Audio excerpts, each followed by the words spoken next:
سبحانه وتعالى له الحمد في الأولى والآخرة وهو على كل شيء قدير. اللهم إنا نشهدك ونشهد ملائكتك وحملة عرشك وجميع خلقك أنك أنت الله لا إله إلا أنت فهو الواحد الأحد الفرد الصمد الذي لم يلد ولم يولد ولم يكن له كفوا أحد. ونشهد أن لا إله إلا الله وحده لا شريك له. ونشهد أن سيدنا وسندنا وحبيب ربنا وطبيبنا وطبيب قلوبنا ومولانا محمدا عبده ورسوله صلى الله تعالى عليه وعلى آله وأصحابه وبارك وسلم تسليما كثيرا كثيرا. أما بعد فأعوذ بالله من الشيطان الرجيم. بسم الله الرحمن الرحيم. وما أرسلناك إلا رحمة للعالمين. وقال الله تبارك وتعالى الله أعلم حيث يجعل رسالته. عن عائشة رضي الله عنها عن رسول الله صلى الله عليه وسلم عن جبريل عليه الصلاة والسلام قال قلبت مشارق الأرض ومغاربها فلم أجد رجلا أفضل من محمد صلى الله عليه وسلم ولم أرى بيتا أفضل من بيته بني هاشم أو كما قال عليه الصلاة والسلام. عن أبي قتادة الأنصاري رضي الله عنه أن رسول الله صلى الله عليه وسلم سئل عن صوم يوم الاثنتين قال ذاك ولدت يوم فيه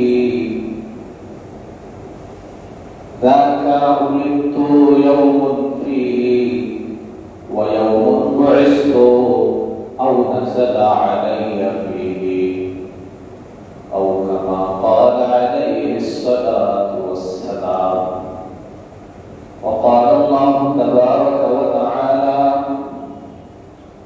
رب اشرح لي صدري ويسر لي أمري واحلل عقدة من لساني يفقهوا قولي.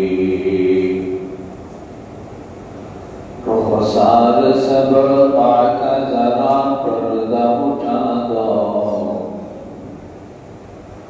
رخسار صبر کا ذرا پردہ اٹھا دو. للہ مجھے حسن خدا داد دکھا دو. اے بحر کرم صدق حسین بن علی کا پیاسا ہو مجھے شربت دیدار پلا دو. میں دور ہوں مجبور ہوں اے سید सैयद आदम मैं तौर हूँ मजबूर हूँ ऐ सैयद आदम दीदार दिखा देने की आवाज सुना दो दुनिया की भी और दिन की भी अपनी करम से बिगड़ी हुई बातों को मेरा आज बना दो जो लोग कहलाते हैं सब तेरे गली के जो लोग कहलाते हैं सब तेरे गली के इन लोगों का दफ्तर में मेरा नाम लिखा दो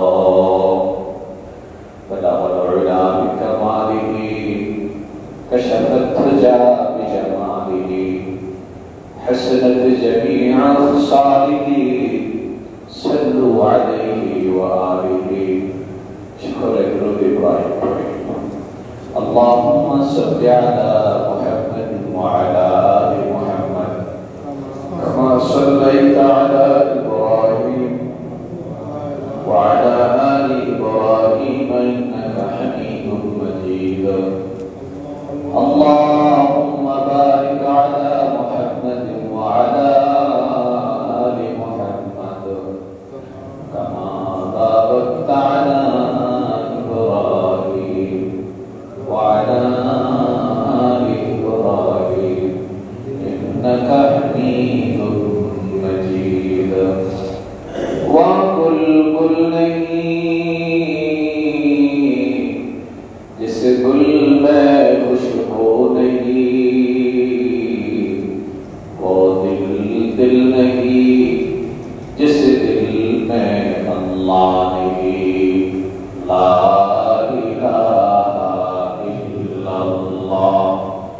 لا إله إلا الله لا إله إلا الله لا إله إلا الله لا إله إلا الله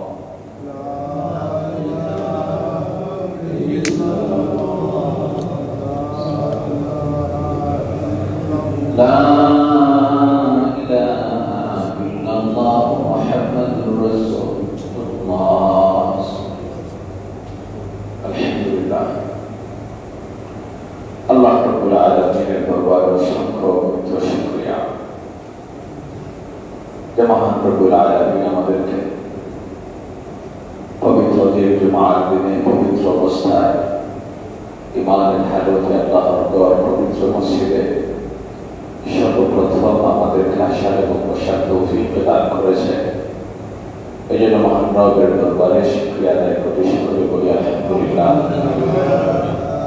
মুহতারাম হাজিরিন বর্তমানে আরবি মাস চলছে রবিউল আউয়াল মাস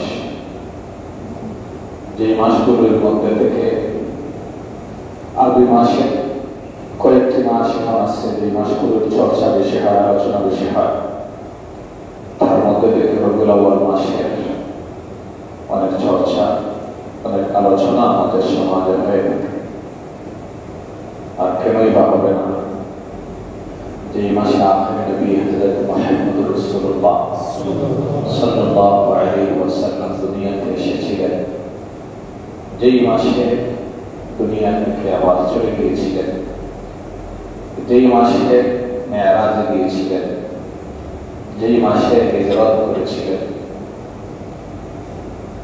সেই মাসেই ওফাত হয়েছিল সেই শ্রেষ্ঠ নবী হযরত মুহাম্মদ রাসূলুল্লাহ সাল্লাল্লাহু আলাইহি ওয়াসাল্লামের জন্মের মাস হচ্ছে রবিউল আউয়াল মাস ওফাতের মাস হচ্ছে রবিউল আউয়াল মাস আল্লাহ রাব্বুল আলামিন আমাদেরকে যত নিয়ামত দান করেছেন যত মর্যাদা আমাদেরকে দিয়েছেন এর চেয়ে সবচেয়ে শ্রেষ্ঠ মর্যাদা হলো আমাদেরকে এমন এক নবীর উম্মত বানাইছেন যেই নবী সাইয়্যিদুল মুরসালিন সমস্ত নবীগণের নবী, এই নবী ইমাম মুরসালিন, সমস্ত নবীগণের ইমাম, সাইয়্যিদুল মুরসালিন, সমস্ত নবীগণের নেতা। সেই নবীর উম্মত আমাদেরকে বানিয়েছে, শুধু বানিয়ে শেষ নয়, সাথে সাথে লকব লাগিয়ে দিলেন শ্রেষ্ঠ নবী, শ্রেষ্ঠ উম্মত বলা করা। আলহামদুলিল্লাহ, এর চেয়ে বড় নিয়ামত কি হতে পারে? অতীতে এমন হয়েছিল, কিছু কিছু আম্বিয়া আক্ষেপ করেছিলেন, বলেছিলেন হায় আফসোস, যদি শ্রেষ্ঠ নবীর উম্মত হতাম না। আমরা শ্রেষ্ঠ নবীর উম্মত হয়েও সেই নবীর অনুকরণ একটা অনুগত্য করছি না, এটা বলে আসছে। তো নবী সাল্লাল্লাহু আলাইহি ওয়াসাল্লাম পৃথিবীতে কত বছর জীবিত ছিলেন? 63 বছর। কত বছর? 63 বছর। নবী সাল্লাল্লাহু আলাইহি ওয়াসাল্লামের জীবনী 63 বছরের মধ্যে যদি কেউ সংক্ষিপ্ত করে, সংক্ষিপ্ত থেকে আরো সংক্ষিপ্ত করতে চায়, এরপরে নবীজির শান আর মান লিখতে লিখতে খালি শেষ হয়ে যাবে, লেখা হয়ে যাবে। সমুদ্রের সমস্ত পানিকে যদি কলমের ভিতরে ঢুকে দেওয়া হয়, খালি শেষ হয়ে যাবে। সমুদ্রের সকল পানি শেষ করতে পারে আমাদের নবী হযরত মুহাম্মদ রাসূলুল্লাহ সাল্লাল্লাহু আলাইহি ওয়াসাল্লামের জীবনী শেষ হবে না। আমরা কয়েক জমা ইনশাআল্লাহ নবীজির জীবন সম্পর্কে আলোচনা করব। রাসূলুল্লাহ সাল্লাল্লাহু আলাইহি ওয়াসাল্লামের জীবনী যত লেখক লিখেছেন, আমরা যারা সিরাত পড়েছি, সিরাতের কিতাব পড়েছি, প্রত্যেক লেখক শুরুতে যে বিষয়ে আনেন, প্রথমে এনেন নবী সাল্লাল্লাহু আলাইহি ওয়াসাল্লামের বংশের মর্যাদা, নবীজির বংশের মর্যাদা। বাবু যিকরিহি নাসাবিহি শরীফ, বাবু যিকরিহি নাসাবিহি শরীফ, প্রথম অধ্যায় বাপ তাকে অধ্যায় কাছে নবী সাল্লাল্লাহু আলাইহি ওয়াসাল্লামের মর্যাদা সম্পূর্ণ বংশের আলোচনা। নবী সাল্লাল্লাহু আলাইহি ওয়াসাল্লাম কেমন বংশে এসেছিলেন? আল্লাহ রাব্বুল আলামিন বলেন, আমি জানি কাকে আমি রিসালাত দান করব। আল্লাহু আ'লামু হাইসু ইয়াজআলু রিসালাতা। বলেন আমি পয়গম্বরের দায়িত্ব, রিসালাতের দায়িত্ব কাদেরকে দেব সেটা আমি জানি। তাফসীর উসমানীতে এসেছে নবুয়তের একটা জিনিস যেটা চাইলেই পাওয়া যায় না, এটা চাওয়ার জিনিস নয়, এটা আকাঙ্ক্ষার জিনিস নয়, এটা অর্জনের জিনিস নয়। এটা আল্লাহ রাব্বুল আলামিন যাকে দান করেন, যাকে নির্ধারিত করেন, সেই বংশ পবিত্র থাকে।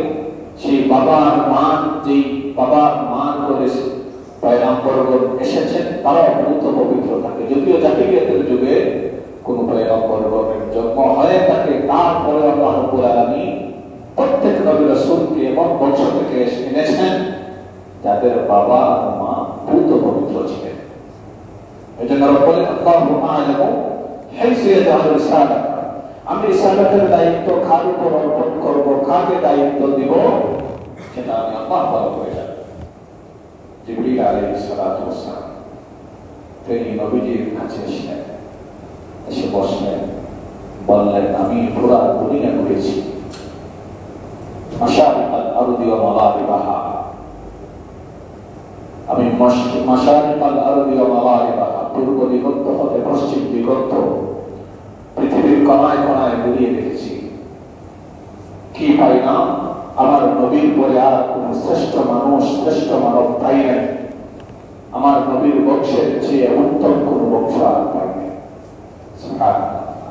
عن عائشة رضي الله عنها عن رسول الله صلى الله عليه وسلم عن جبريل عليه الصلاة والسلام قال قلبت مشارق الأرض ومغاربها فلم أجد رجلا أرسل بمحمد صلى الله عليه وسلم ولم أرى بيتا أرسل من بيتي بني هاشم।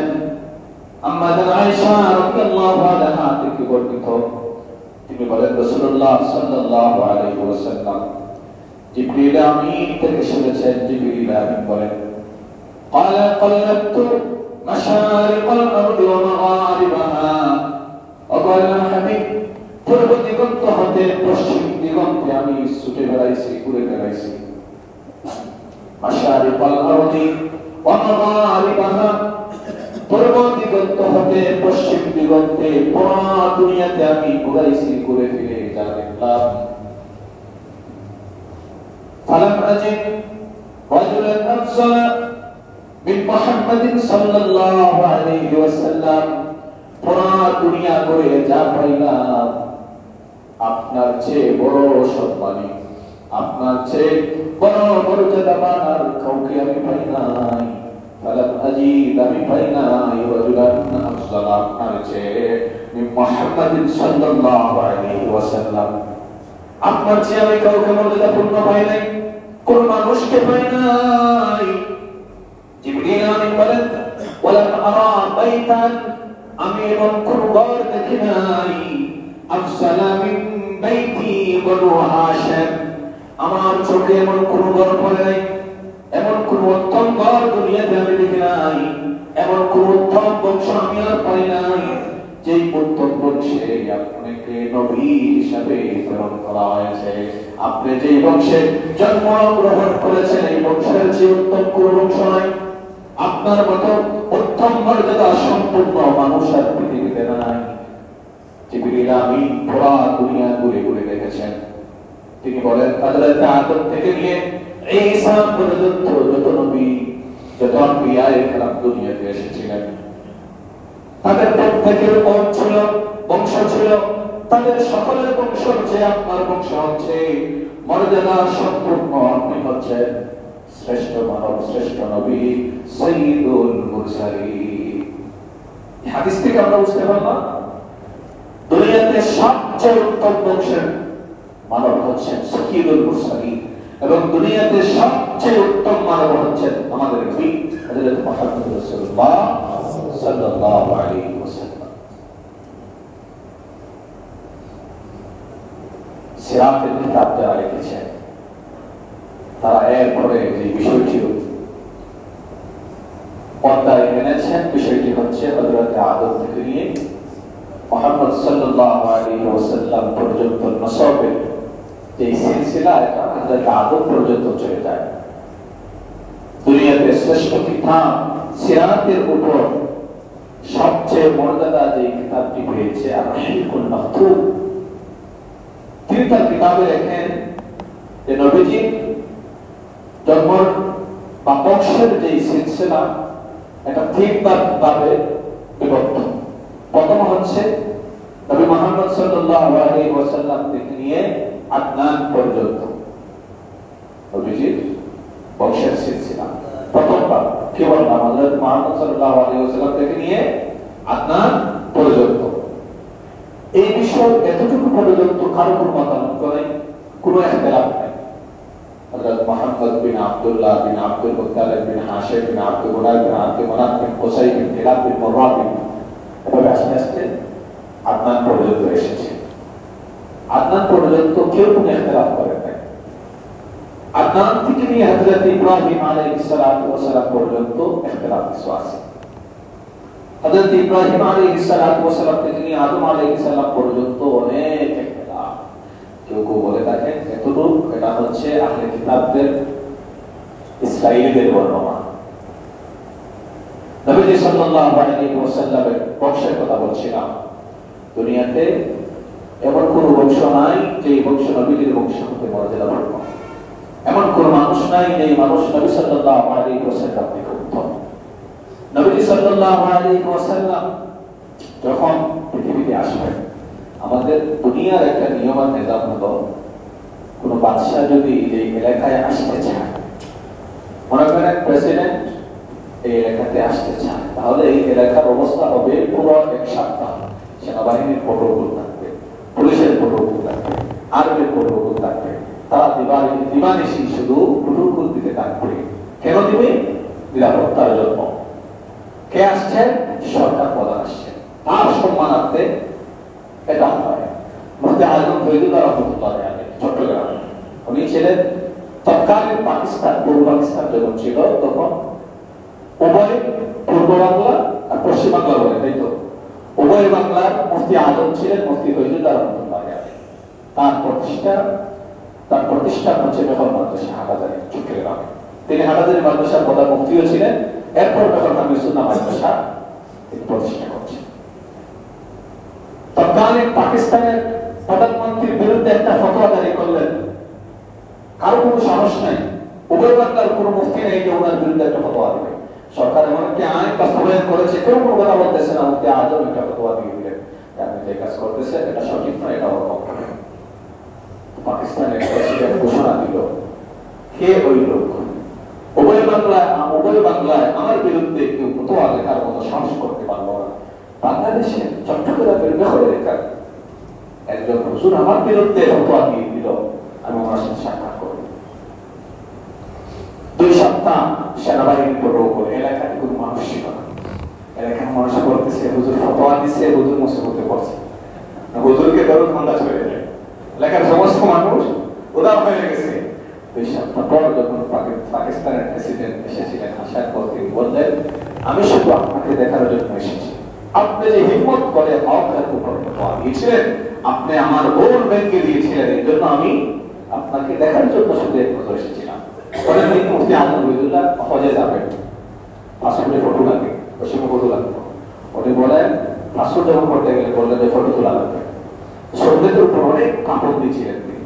ওলামায়ে কেরামগণ বলতেন মুফতি আজম ছিলেন সাহাবীওয়ালা যুগের মানুষ, কিন্তু আল্লাহ রাব্বুল আলামিন এই যুগে দিয়েছে পাসপোর্ট করার জন্য ফটো লাগে। উনি বললেন আমি ফটো তুলব না, সুন্নাতের খেলাফ কাজ করে আমি হজ করবো, এটা আমি করবো না। বাংলাদেশের এটা সারা পাইছে, সবাই জানছে হুজুর পাসপোর্টে ফটো তুলে হজ করবে না। পাকিস্তানের ওই যে প্রেসিডেন্ট বরখা নামে গেছে, ও আবার যোগাযোগ করছে সৌদি বাদশার সাথে, বলে দিল উনি আসলে মুফতি আজম বড় আলী, ওনাকে ফটো ছাড়াই হজের ব্যবস্থা করানো, ফটো ছাড়া উনি হজে গেছে। এটা বাংলাদেশের নজির বিজ্ঞান। যাই হোক, যে কথা বলতেছিলাম, নবী সাল্লাল্লাহু আলাইহি ওয়াসাল্লাম যখন জন্মগ্রহণ করবেন 40 থেকে 50 দিন আগে হস্তি বাহিনীর আক্রমণ আপনারা জানেন। আসহাবুল ফিল যারা ছিল, আব্রাহা তার সৈন্যদল নিয়ে কাবাগর ধ্বংস করে দিবে। এটা লম্বা একটা ঘটনা, আপনারা জানেন এটা। তার অহংকার ছিল, তার কাছে 9টা হাতি ছিল। এই 9 হাতির মধ্যে সর্দার একটা হাতি ছিল মাহমুদ হাতি, বিশাল বড় হাতি। তার অহংকারের বিষয় হচ্ছে বড় বড় হাতি নিয়ে আমি কাবাগর ধ্বংস করে দেব। সত্যি বলছি, যখন কাবার নিকটে চলে আসলেন তখন ওই মাহমুদ নামক হাতিকে নির্দেশ দিচ্ছেন, চলো সামনে চলো। হাতি যে বসে আর সামনে যায় না, হাতির পা সামনের দিকে অগ্রসর হয় না। অথচ এই হাতি নিয়ে সে অহংকার করেছিল এই হাতি একাই কাবাগর ধ্বংস করে দিবে, কিন্তু হাতির পা সামনের দিকে অগ্রসর হচ্ছে না। যখন পিছনের দিকে দিচ্ছে, 1-2 দিয়ে পিছনের দিকে চলে যাচ্ছে। লম্বা ঘটনা, এটা আপনারা জানেন। নবী সাল্লাল্লাহু আলাইহি ওয়াসাল্লাম দুনিয়াতে আসবেন, তার মান, মর্যাদা, ইজ্জত, আবরুর যে বিষয়গুলো আছে, এই জন্য কিছু কিছু কাজ আল্লাহ রাব্বুল আলামিন প্রকাশ করে দিয়েছিলেন নবীজির শানের কারণে, নবীজির ইজ্জতের কারণে, যে এমন একজন দুনিয়াতে আসছেন 40 থেকে 50 দিন আগ পুরা দুনিয়ায় এমন এমন ঘটনা ঘটেছে কেবলমাত্র নবী সাল্লাল্লাহু আলাইহি ওয়াসাল্লামের সম্মানের কারণে। 1 নাম্বার। 2 নাম্বার, নবী সাল্লাল্লাহু আলাইহি ওয়াসাল্লাম যখন দুনিয়াতে আসবেন জন্মের সময়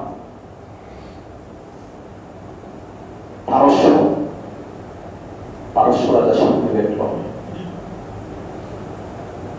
প্রথমত নবী সাল্লাল্লাহু আলাইহি ওয়াসাল্লাম যখন জন্মগ্রহণ যেই দিন করবেন, ইমাম ইবনে কাসির বেদায়া ওয়া নিহায়াতে লেখেন যে 5টি জিনিস প্রকাশিত হয়েছিল। বাদশাহ রাত প্রসাদ প্রকম্পিত হয়ে গেল, কাঁদতেছে। বাদশাহ বড় হয়ে গেল। 1 নাম্বার, রাত প্রসাদ কি হয়েছে? প্রকম্পিত হচ্ছে, কাঁদতেছে। 1 নাম্বার।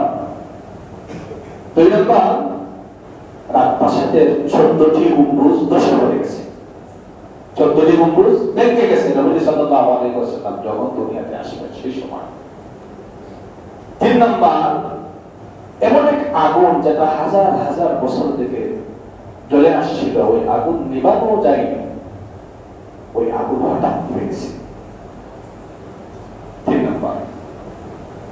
4 নাম্বার, এমন এক জলাশয়, ওই জায়গার পানি সব শুকিয়ে গেছে। 5 নাম্বার তৎকালীন যুগের ভাতৃ যিনি ছিলেন, সে স্বপ্ন দেখল কিছু উট ঘোড়াকে দৌড়ানি দিচ্ছে। ঘোড়াগুলি দিয়ে দৌড়াইতে দৌড়াইতে দদলা নদীতে পালিয়ে দিল। দদলা নদীতে পালানোর পর ওই ঘোড়াগুলি তার এলাকা ছেড়ে চলে যাচ্ছে। এই 5টি ঘটনা ঘটে গেছে। ওরা জানে না ওই দিন নবী সাল্লাল্লাহু আলাইহি ওয়াসাল্লামের জন্ম হচ্ছে বাবা। বাদশা পরেশান হয়ে গেল, এগুলা কি হচ্ছে? মন্ত্রিসভা ব্যবস্থা করলো, আলোচনা করতেছে, তোমরা কি জানো আমি তোমাদেরকে কেন রেখেছি? মন্ত্রীরা বলতেছে, আপনি যদি না বলেন আমরা কিভাবে জানবো? ওই সময় খবর চলে আসলো যে অমুক এলাকায় যে আগুন 1000 বছর ধরে জ্বলছিল, ওই আগুন নিভে গেছে। বাদশার ভয় আরো বৃদ্ধি হইল, আরো বাড়তে থাকলো। ওই সময় আরেক ভাগ্যি বললো যে স্বপ্ন দেখেছে আমি, আচ্ছা আপনার রাজত্ব কায়েম আরো থাকুক, তবে আমি স্বপ্নে দেখেছিলাম গত রাত্রে যে আরবের কিছু উট আমাদের কিছু ঘোড়াকে এমন ভাবে দৌড়ানি দিচ্ছে, দৌড়াইতে দৌড়াইতে দদলা নদীতে পালিয়ে দিল, এরপর আমাদের এলাকা থেকে ওই ঘোড়াগুলোকে তাড়িয়ে দিল। তাত্ত্বিকে জিজ্ঞেস করা হলো এই কাজটির কারণ কি? তাত্ত্বিক বলতো অবশ্যই আরবের কোন বংশে, কোন গোত্রে, আরবের কোন জায়গায় অস্বাভাবিক কিছু ঘটতেছে। এটা হচ্ছে মানুষের নবীজি আলাইহিস সালাতু ওয়াস সালাম আসার পূর্বের ঘটনা। এদিক দিয়ে মা আমেনা রাদিয়াল্লাহু আনহা, মা আমেনা তিনি কি দেখলেন? ইবনে ইসহাক ইতিহাস তিনি লেখেন, আমেনার গর্ভে যখন আমাদের নবীজি সাল্লাল্লাহু আলাইহি ওয়াসাল্লাম ছিলেন, আমেনা বলেন আমাকে খেয়ে যেন এসে বলে, ইন্নাকা কদ্দাতু হাবাতি সাইয়্যিদি হাদিহিল উম্মাহ, তোমার পেটে তুমি যে গর্ভ ধারণ করছো ওই সন্তানটা হবে সাইয়্যিদা হাদিহিল উম্মাহ, সে হবে এই উম্মতের নেতা, এই উম্মতের সরদার। ফাইদা ওয়াকা ইলাল আরদি, যখন দুনিয়াতে এসে যাবেন, যখন তিনি দুনিয়াতে আসবেন, উইযুহু বিল ওয়াহিদি, তুমি আল্লাহর কাছে আশ্রয় প্রার্থনা করবা, মিন শাররি কুল্লি হাসিদিন, প্রত্যেক হিংসকের হিংসা, অনিষ্টদের অনিষ্টতা থেকে, খারাপিদের খারাপি থেকে আল্লাহর কাছে তুমি আশ্রয় প্রার্থনা করবা। উইযু বিল ওয়াহিদ, উইযু বিল ওয়াহিদ, এক আল্লাহর কাছে। তো কালে তো তারা লাখ রোজার কত প্রেতাত্মার ইবাদত তারা করতো, এর বড় মা আমেনা বলে আমাকে স্বপ্নে বলা হলো ইন্নাকা কদ্দামতু হাদিহি, ইন্নাকা কদ্দামতু হাদিহি সাইয়্যিদি হাদিহি উম্মাহ, ইনি হবেন এই উম্মতের সরদার, তোমার গর্ভে যিনি আছে। যখন দুনিয়াতে চলে আসবে তখন তুমি এক আল্লাহর কাছে আশ্রয় চাইবা আর বলবা, হে আল্লাহ আমার এই সন্তানটিকে দুনিয়ার সমস্ত অকল্যাণ থেকে, হিংসাকের হিংসা থেকে, ফাসাদের ফাসাদ থেকে ইবাদত করবা। এরপর আমিনা বলেন আমাকে স্বপ্ন বলা হইল তুমি ওই ছেলের নাম রাখবা সুম্মিহু মিন মুহাম্মদ সাল্লাল্লাহু আলাইহি ওয়াসাল্লাম, ওই ছেলে যখন জন্মগ্রহণ হয়ে যাবে নাম রাখবা মুহাম্মদুর রাসূলুল্লাহ সাল্লাল্লাহু আলাইহি ওয়াসাল্লাম। তিনি বলেন আমি আরো দেখলাম আমার পেট থেকে এমন একটি আলো বের হচ্ছে যে আমি ওখান থেকে কায়সার ও কিসরার রোম পারস্যে সব কিছু আমি জলমল আলোকিত আলোকিত অবস্থায় সব কিছু আমি দেখতে পাচ্ছি। সুবহানাল্লাহ। এগুলো হচ্ছে নবী সাল্লাল্লাহু আলাইহি ওয়াসাল্লামের জন্মের আগে মা আমেনাকে স্বপ্নের মাধ্যমে বলা হতো। নবী সাল্লাল্লাহু আলাইহি ওয়াসাল্লামের যখন জন্ম হলো, মা আমেনা বলেন দুনিয়ার সমস্ত মারা যারা বাচ্চাদেরকে গর্ভধারণ করে তাদের একটা বেদনা থাকে, আমি কোনো ধরনের কোনো বেদনা অনুধাবন করতে পারিনি, কোনো বেদনা আমার হয়নি। এক নাম্বার বলে অলৌকিক যে ঘটনাগুলো ঘটেছিল। দুই নম্বরে তিনি বলেন আমি যেন দেখলাম এমন একটি নূর, যখন আমার সন্তান যখন জন্মগ্রহণ করে এমন একটি আলো বের হইল যে আলো পশ্চিম থেকে পূর্ব দিগন্ত পর্যন্ত পুরো দুনিয়া আলোকিত হয়ে গেল। তিনি আরো বলেন যখন নবী মুহাম্মদ রাসূলুল্লাহ সাল্লাল্লাহু আলাইহি ওয়াসাল্লাম জন্মগ্রহণ করেন তিনি কি অবস্থায় ছিলেন? তিনি প্রথমেই মাটিতে 2 হাত রাখলেন, সিজদারত অবস্থায় ছিলেন, মাটিতে 2 হাত ছিল, 1 হাত দিয়ে মাটি উপরের দিকে আসমানের দিকে করে রাখলেন।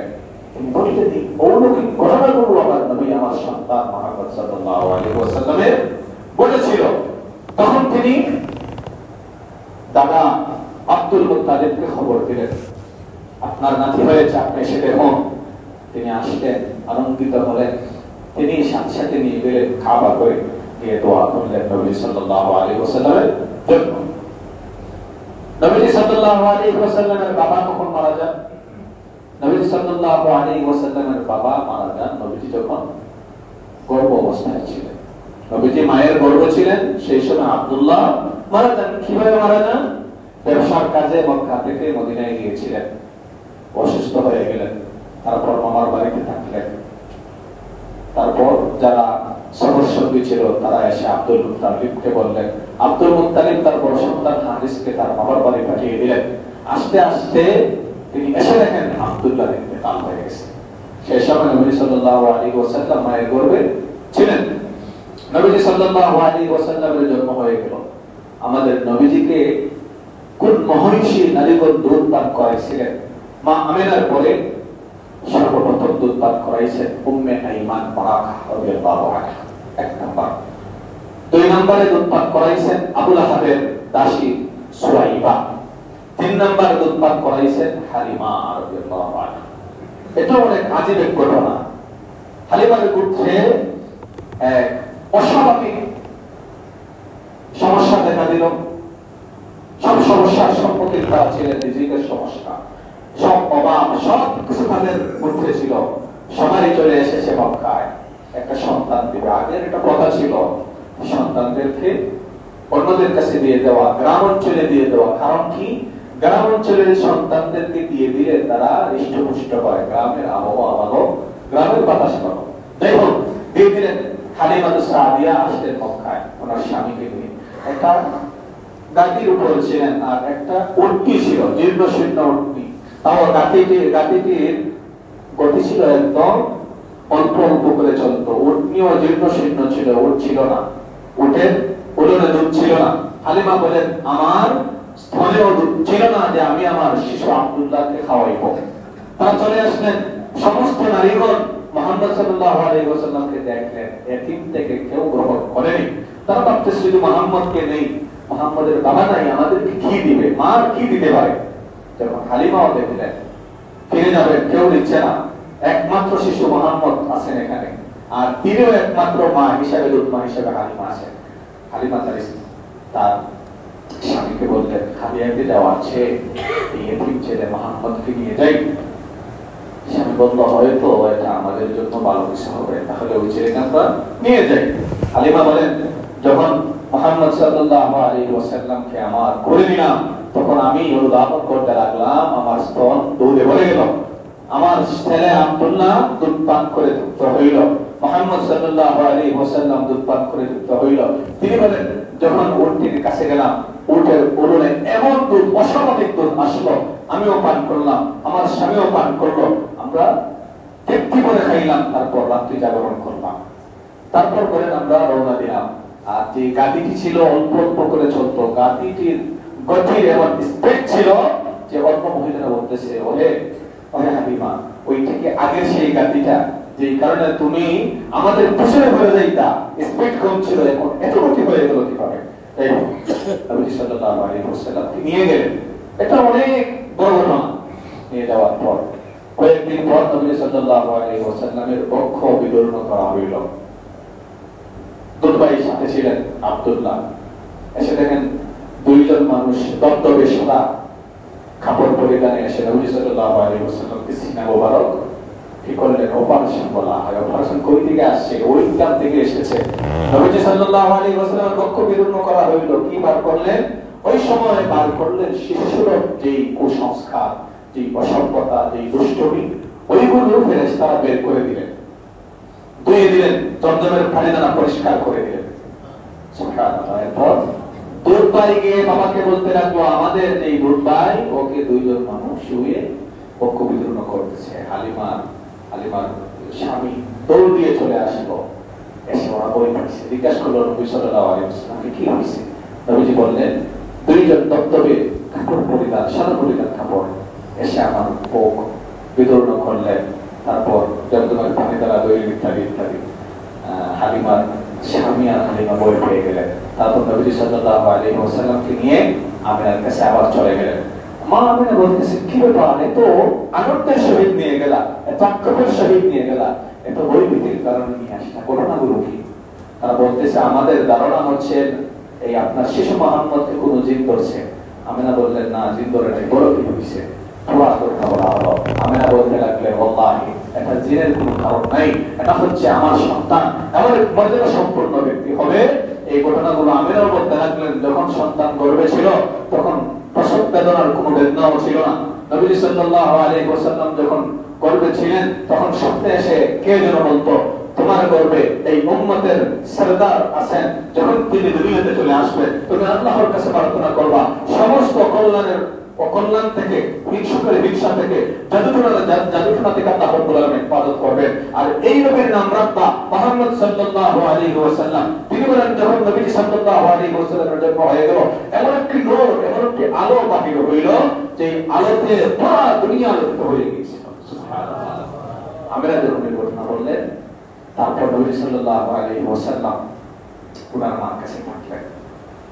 মা মুহাম্মদ সাল্লাল্লাহু আলাইহি ওয়াসাল্লামের বয়স যখন 6 বছর ছিল, চলে গেলেন মক্কা থেকে মদিনায় যাচ্ছেন, ওনার নানা বাড়িতে যাবেন।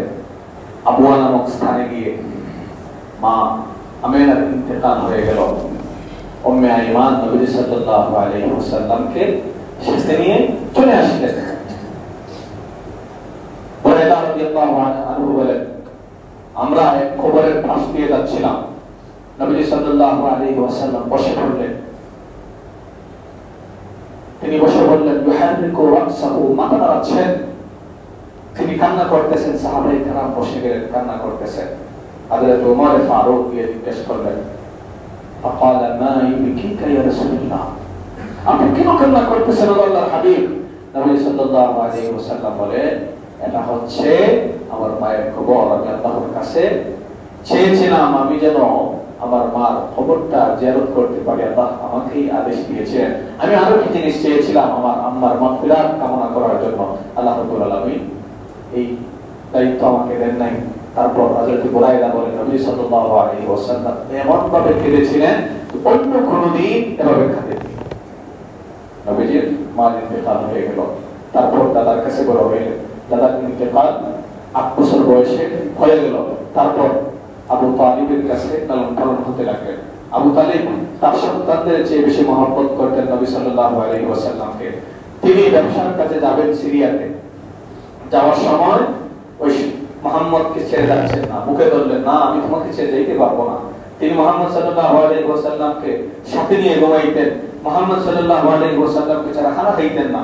তিনি বলেন, না আমিও আমার সফরে আমি তোমাকে নিয়ে যাবো। ব্যবসায়িক সফরে নিয়ে গেলেন সিরিয়াতে।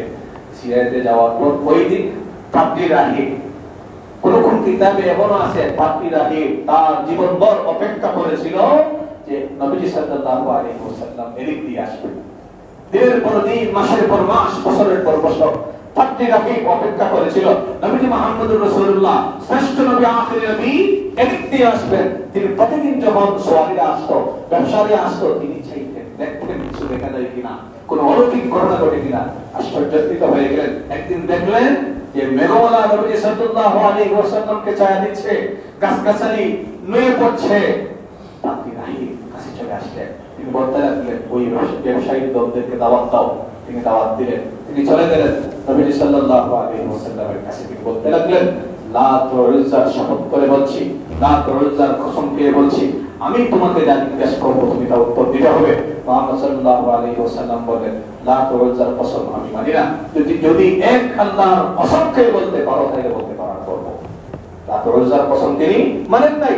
পাপড়ি রাহি বললেন, আচ্ছা আমি তোমাকে জিজ্ঞাসা করবো, বলো তুমি কিভাবে ঘুমাও, তুমি কিভাবে চলো, তোমার এই সব কিছু। পাপড়ি রাহি বললেন, হ্যাঁ এগুলো আমাদের কিতাবে লেখা আছে, এগুলো আমাদের কিতাবে লেখা আছে। কারণ ঈসা আলাইহিস সালাতু ওয়াস সালাম যখন তিনি নবী হিসেবে ছিলেন, তিনি সুসংবাদ দিয়ে গেছিলেন।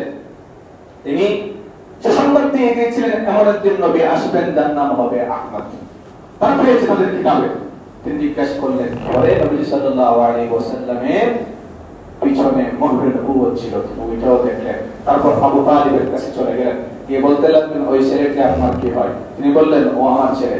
আপনি বললেন, না, আপনার ছেলে হতে পারে না, ওই ছেলের বাবা জীবিত থাকতে পারে না। আবু তালিব বললেন যে ও আমার বাতিজা। হ্যাঁ, আমরা কিতাবে পেয়েছি আখিরি জামান নবীজি আসবেন, ওনার বাবা জীবিত থাকবেন না, ওনার জন্মের আগে বাবা ইন্তেকাল হয়ে যাবে, 6 বছর বয়সে মা ইন্তেকাল হয়ে যাবে, 8 বছর বয়সে দাদার ইন্তেকাল হয়ে যাবে। পাতিরাহি বলল, আবু তালিবকে বলল, আপনি চলে যান, যদি ইহুদিরা ওকে দেখে নেয়, যদি ইহুদিরা মুহাম্মদ সাল্লাল্লাহু আলাইহি ওয়াসাল্লামের সকল নমুনা তারা জানে, যদি তারা মুহাম্মদ সাল্লাল্লাহু আলাইহি ওয়াসাল্লামকে দেখে অথবা জানে অথবা বুঝে নেয়, তাহলে মুহাম্মদ সাল্লাল্লাহু আলাইহি ওয়াসাল্লামের ক্ষতি করবে, আপনি সাথে সাথে মক্কায় নিয়ে যান। নবী হওয়ার আগে, নবুয়ত পাওয়ার আগেও পাদ্রী কি বলেছিল, ইহুদিরা যদি মুহাম্মদকে দেখে তাহলে ওর বংশ কামনা করবে। নবী সাল্লাল্লাহু আলাইহি ওয়াসাল্লামকে নিয়ে আসলেন, তারপর নবী বড় হতে লাগলেন। তারপর খাদিজাতুল কুবরা রাদিয়াল্লাহু আনহা, তিনি নবী সাল্লাল্লাহু আলাইহি ওয়াসাল্লামের বিশ্বস্ততা, আমানতদারিতা দেখে প্রস্তাব করলেন, আমার সাথে আমার ব্যবসায় অংশীদার হয়ে যান, আমি আপনাকে রক্তবংশ বেশি দিব। নবী সাল্লাল্লাহু আলাইহি ওয়াসাল্লাম, সংক্ষিপ্ত বলছি আমি, নবী সাল্লাল্লাহু আলাইহি ওয়াসাল্লাম রাজি হলেন। আবার চলে গেলেন সিরিয়াতে, ব্যবসার উদ্দেশ্যে রওনা দিলেন। খাদিজার দাসী ছিল মাইসারা, সাথে নিয়ে চলতে লাগলো। এক জায়গায় গির্জার সামনে এমন একটি গাছে নবী সাল্লাল্লাহু আলাইহি ওয়াসাল্লাম বসলেন। পাত্রী দেখে বলতেছে, উনি কে? মাইসারা বলতেছে, উনি হচ্ছেন বনু হাশিম গোত্রের মুহাম্মদ আল-আমিন নামে তিনি বিশ্বস্ত। পাত্রী বলতে লাগলো, আল্লাহ কসম, ওই গাছের নিচে কোন নবী ছাড়া কোন মানুষ বসতে পারে নাই। সুবহানাল্লাহ, তাহতা শাজারাতি ইল্লা নবী, কোন নবী ছাড়া ওই গাছের নিচে কেউ বসতে পারে নাই। মাইসারা অলৌকিক ঘটনাগুলো দেখলেন, ব্যবসা বাণিজ্য অনেক দ্বিগুণ লাভ হলো। চলে গেলেন, তিনি গিয়ে খাদিজা রাদিয়াল্লাহু আনহাকে বলতে লাগলেন, এই ঘটনা ঘটছে। খাদিজা রাদিয়াল্লাহু আনহা তিনি নিজে বিয়ের প্রস্তাব নবী সাল্লাল্লাহু আলাইহি ওয়াসাল্লামকে দিয়েছিলেন। তারপর বিবাহ হয়ে গেল। খাদিজা রাদিয়াল্লাহু আনহার ঘরে 7 জন ছেলে আর মেয়ে জন্মগ্রহণ করেছিলেন। একজন ইব্রাহিম ব্যতীত নবী সাল্লাল্লাহু আলাইহি ওয়াসাল্লামের ছেলে কাসেম, তাহের, তাইব, জাইনাব, রুকাইয়া, উম্মে কুলসুম, ফাতেমা রাদিয়াল্লাহু আনহা, এই সন্তানগুলি খাদিজা রাদিয়াল্লাহু আনহার ঘরে জন্মগ্রহণ করেছিলেন। তারপর নবী সাল্লাল্লাহু আলাইহি ওয়াসাল্লামের যখন 35 বছর বয়স, তখন মক্কা পুনর্নির্মাণ করা হবে। মক্কা পুনর্নির্মাণ করা হবে, বিভেদ লাগলো, হাজরে আসওয়াদ কারা রাখবে। নবী সাল্লাল্লাহু আলাইহি ওয়াসাল্লাম ফয়সালা করে দিলেন, যে ব্যক্তি হজরের নামাজে সর্বপ্রথম কাবাতে ঢুকবে উনি ফয়সালা করবেন। পরের দিন দেখলেন নবী সাল্লাল্লাহু আলাইহি ওয়াসাল্লাম সর্বপ্রথম কাবা করে ঢুকলেন। সবাই বলতে লাগলো, হাদা আল আমিন নাজিনাহু, হাদা আল আমিন নাজিনাহু, এটা হচ্ছে আমাদের বিশ্বস্ত আল আমিন, আমরা সকলেই তার উপর সন্তুষ্ট। নবী সাল্লাল্লাহু আলাইহি ওয়াসাল্লাম ফয়সালা করে দিলেন, একটা চাদর আনো, চাদরের উপর হাজরে আসওয়াদ রাখলেন। তারপরে যে গুত্রগুলি নেতৃত্ব দিতে গিয়া মারামারি করেছিল, দলাদলি করেছিল, আমি নেতা হওয়ার জন্য সবাই মারামারি করে, নবী সাল্লাল্লাহু আলাইহি ওয়াসাল্লাম বলেন, চাদরের উপরে হাজরে আসওয়াদ রাখলেন। তারপর সর্দারদেরকে বললেন, আপনারা সর্দার যারা যারা আছেন এই চাদরের কোনায় কোনায় ধরেন। সবাই ধরলো, হাজরে আসওয়াদ ওই জায়গা থেকে রাখবেন। নবী সাল্লাল্লাহু আলাইহি ওয়াসাল্লাম হাজরে আসওয়াদ তিনি নিজ হাতে ওই জায়গায় রেখেছিলেন, এখনো পর্যন্ত অভাবেই আছে যেভাবে রেখেছিলেন। সুবহানাল্লাহ। এটা হচ্ছে নবী সাল্লাল্লাহু আলাইহি ওয়াসাল্লামের 63 বছরের জীবনে 35 বছর পর্যন্ত সংক্ষিপ্ত কথা। আল্লাহ রাব্বুল আলামিন আমাদেরকে প্রত্যেক জুমায় কয়েকটি জুমায় আমরা নবীজির সিরাত সম্পর্কে আলোচনা করব। আমাদের কাজ হলো রবিউল আউয়াল মাস চলছে, আমরা যারা বাংলা বলতে পারি আমরা যে কোনো একটা ছোট সিরাতের কিতাব কিনবো, কিতাব কিনে এটা নিজে পড়বো, নিজের স্ত্রীকে বলবো পড়ার জন্য, নিজের মেয়েকে বলবো পড়ার জন্য, নিজের সন্তানদেরকে, নিজের ছেলে আর মেয়েকে বলবো পড়ার জন্য। আবুল ইনশাআল্লাহ, ইনশাআল্লাহ। আল্লাহ রাব্বুল আলামিন যা বলেন আমরা শুনলাম, আমাদেরকে আমল করার তৌফিক দান করুন। আমিন ওয়া আখির দাওয়ানা আলহামদুলিল্লাহি রাব্বিল আলামিন।